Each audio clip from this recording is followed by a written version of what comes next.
News channel का social platform और मैं हूं आपके साथ आकिब खान। हमारे साथ इस वक्त बातचीत करने के लिए मौजूद हैं एडवोकेट राव खान साहब, जो मंजा कोर्ट के अंदर खासतौर पर बात करूं कोई ना कोई जो है नया इशू लेकर जो है एडमिनिस्ट्रेशन की तरफ और ख़ासतौर पर एलजी एडमिनिस्ट्रेशन की तरफ जो है इनका रुख होता ही है। हम इनसे जानने की कोशिश करेंगे आखिर जो है अब कौन सा नया इशू लेकर आए हैं। पहले जो इशू इन्होंने सोशल मीडिया के ऊपर जो है सोशल मीडिया के ज़रिए जो है डिस्ट्रिक्ट एडमिनिस्ट्रेशन और एलजी एडमिनिस्ट्रेशन तक जो है इन्होंने पहुँचाए थे, उनका हल हुआ या नहीं हुआ। अब सर सबसे पहले टाइम देने का शुक्रिया सर। आपका भी बहुत बहुत धन्यवाद।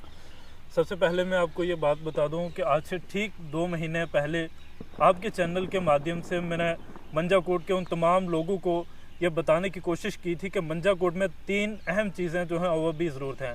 सबसे पहले डिग्री कॉलेज की वहाँ पे ज़रूरत है, दूसरी बात वहाँ पे हॉस्पिटल को अपग्रेड कराने की बात है, और तीसरी बात वहाँ फायर एंड एमरजेंसी का जो सर्विस स्टेशन है उसको इस्टेब्लिश करने की बात है।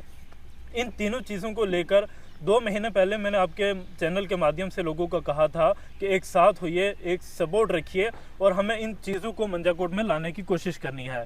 तो लास्ट वीक मेरा जो पहला उसमें इशू था फायर एंड एमरजेंसी सर्विस को इस्टेब्लिश करवाने के लिए मंजा कोर्ट में, तो लास्ट वीक मैंने डायरेक्टर जो है फायर एंड एमरजेंसी सर्विसेज के श्री आलोक कुमार IPS जम्मू, उनको मैंने अपनी रिप्रेजेंटेशन दी है मंजा कोर्ट की पब्लिक की तरफ से, और उन्होंने एश्योर किया है कि हम वहाँ पे एक 5 मिनट सर्विस स्टेशन का जो है वो इस्टेब्लिशमेंट करेंगे।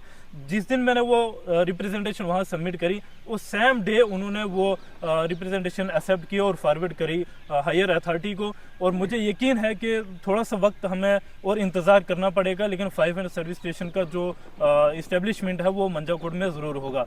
और इसके बाद मैं आपको ये बात बता दूँ, जहाँ डिग्री कॉलेज की बात है और हॉस्पिटल को अपग्रेड कराने की बात है, उसके लिए भी मेरी कोशिश जो है वो लगातार जारी है। मैं डायरेक्टर हेल्थ से भी एक बार मिल चुका हूं और नेक्स्ट वीक मैं फिर से उनसे मिलने जा रहा हूं इसी इशू की बात करने के लिए कि हमारे हॉस्पिटल को पिछले 20 साल जो पहला PSC हॉस्पिटल बना था उसको अपग्रेड क्यों नहीं किया गया। बाकी जितने भी किसी दूसरे तहसील में चले जाओ वहाँ पे CHC और SDH हॉस्पिटल जो है बनाए गए हैं, लेकिन हमारा PSC का PSC आज से 20 साल जो पहले था आज भी वही।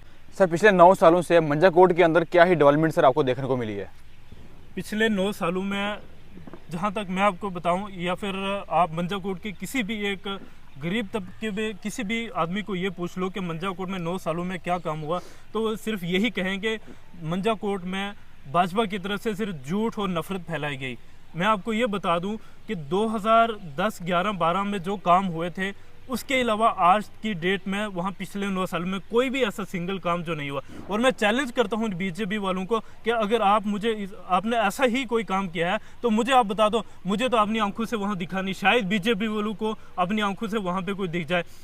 मंजा कोर्ट में BJP के MLA भी गए, वहाँ मंत्री भी गए, वहाँ मेंबर ऑफ पार्लियामेंट भी गए, और लास्ट महीने वहाँ पे स्टेट के प्रधान जो रविंदर रैना है वो भी वहाँ पे विजिट किए। मैं उनसे ये पूछना चाहता हूँ कि आखिर हम मंजा कोर्ट को वहाँ क्यों इस्तेमाल करते हैं? आपका सिर्फ एक ही मकसद बन चुका है कि लोगों को जोड़ना है, सिर्फ अपना वोट बैंक बनाना है और अपनी कुर्सी किसी तरह हासिल करनी है। ये नहीं देखना कि उन गरीब लोगों को किस चीज़ों की ज़रूरत है। आपने आज तक वहाँ क्यों उन लोगों को उन चीज़ों से महरूम रखा? क्या आपकी सरकार 10 साल से बैठी है? क्या आप डिग्री कॉलेज नहीं दे सकते थे? क्या आप हॉस्पिटल को अपग्रेड नहीं कर सकते थे? क्या उसके अलावा जितने भी इंफ्रास्ट्रक्चर है क्या आप उन्हें इंप्रूव नहीं कर सकते थे?